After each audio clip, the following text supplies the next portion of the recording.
ღია ცის ქვეშ გატარებული 23 წელი და პრობლემა, რომელიც ისევ მოუგვარებელია. ამდენი წელიწადი რომ შეიქნები ასე დღეში. ძალიან ცუდია დღეს ხვალ და აქამდე მოვედით.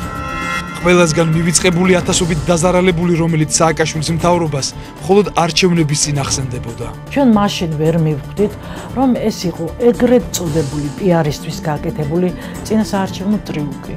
ვინდა როგორ ისარგებლა კოოპერატიული ბინეთმშენებლობით დაზარალებულთა პრობლემებით და სქემა, რომელსაც იურისტები კორუფციულს უწოდებენ. აქ იყო კოოპერატივის ასოციაცია, რომლებსაც მოქონდათ ციები და დოკუმენტაცია. გამცემი ამ შემთხვევაში პრეზიდენტი და მერიაც უნდა ჩაითვალოს კორუფციის მხარედ. მთავრობის მიერ აღიარებული და დღემდე შეუსრულებელი ვალდებულება. გრიფის გარეშე კვირას 21 საათზე მე-9-ზე.